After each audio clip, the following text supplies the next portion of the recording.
Hello everyone, नमस्कार।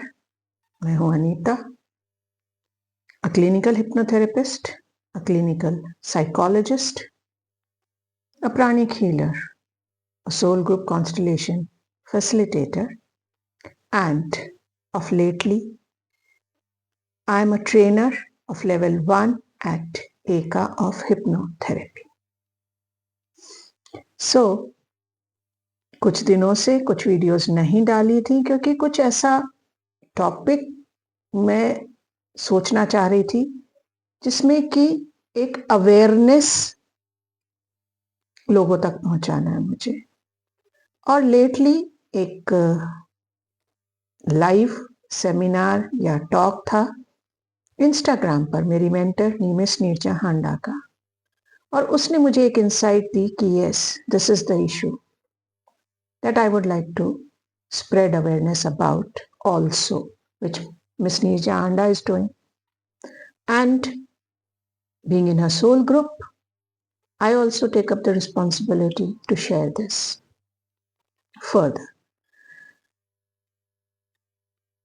जो issue है वो ये है कि कैंसर एक बहुत तेजी से बढ़ रहा है। कुछ केसेस मेरे पास भी आए कैंसर पेशेंट्स के, और जब उनके साथ काम करते हैं तो समझ में आता है कि वो लोग बहुत समय से कुछ इमोशंस को सप्रेस करके बैठे हुए होते हैं, रिलीज नहीं कर पाते। उनमें से कुछ रीजंस मैं शेयर करना चाहूंगी और हम उनसे कैसे ऊपर आए उसके बारे में बात करना चाहूंगी।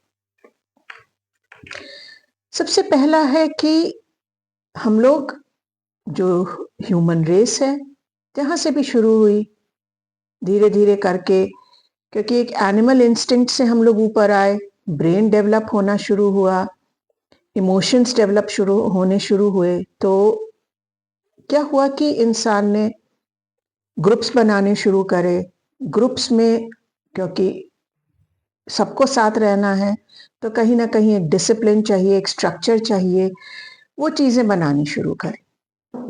अब डिसिप्लिन और वो जो स्ट्रक्चर्स थे वो थे सेफ्टी सिक्योर करने के लिए, कि जो ग्रुप है वो आपस में एक दूसरे के साथ में सेफ रहे और हम सब एक दूसरे का ध्यान रख सकें। तो एक भी कंट्रोल बिहेवियर चाहिए होता उस चीज के लिए। लेकिन ग्रेजुअली क्या हुआ कि धीरे धीरे ये सब चीजें इतनी ज्यादा रिजिड और स्ट्रांग होती गई कि हमने उन रूल्स रेगुलेशंस को बिना फ्लेक्सिबिलिटी के इतनी रिजिडिटी से बना दिया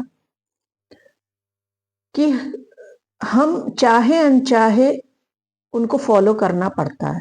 और जब उनको जबरदस्ती फॉलो करना पड़ता है तो कहीं ना कहीं हम अपने इमोशंस को सप्रेस कर देते हैं, हम शेयर नहीं कर पाते, हम बात नहीं कर पाते। जैसे कि फॉर एग्जांपल बड़ों की रिस्पेक्ट करनी चाहिए, ठीक है, रिस्पेक्ट है, लेकिन रिस्पेक्ट में एक रिस्पेक्टफुल टोन के साथ में जो हमें फील हो रहा है, या बड़े जो हमें जबरदस्ती कुछ चीज करवाना चाहते हैं क्योंकि उन्हें सही लगता है, ऐसा नहीं है कि वो गलत है, पर उन्हें सही लगता है, पर शायद मेरे लिए क्योंकि मेरी सोच डिफरेंट है या मेरा टेस्ट डिफरेंट है, वो मेरे साथ मेरे उसमें पैरामीटर्स में नहीं बैठता है। तो कई बार हम अपने आप को सप्रेस कर देते हैं और जैसा पेरेंट्स चाहते हैं या जैसा सोशल नॉर्म्स हैं या जैसा भी सोसाइटी के नॉर्म्स हैं, हम उस हिसाब से चलने लग जाते हैं, लेकिन अपने आप को एक्सप्रेस नहीं कर पाते, अपनी बात नहीं रख पाते। इस बारे में कहना चाहूंगी, please share your emotions, talk to your parents. Initially कई बार होता है कि पेरेंट्स को नहीं समझ में आए, बट ग्रेजुअली जब धीरे धीरे उन्हें अगर तुम्हारे करने में रिजल्ट नजर आता है तो पेरेंट्स अपने आप उस चीज को एक्सेप्ट कर लेते हैं। Right, you don't have to be rude, you don't have to be rigid, you don't have to disrespect your parents. With respect, you can communicate and talk to them.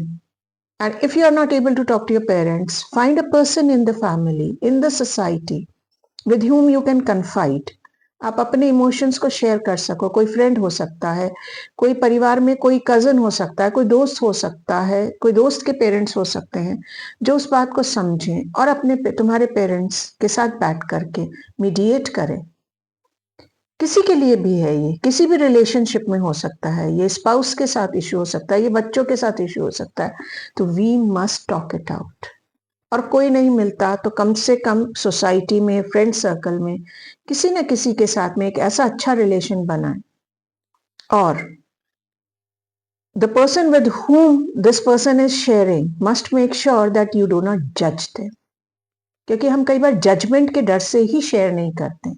तो जज ना करें, सुन लें। कई बार सिर्फ सुनने से भी जब वेंट आउट हो जाता है इमोशन, तो वो भी हील करता है, right? So just try it out.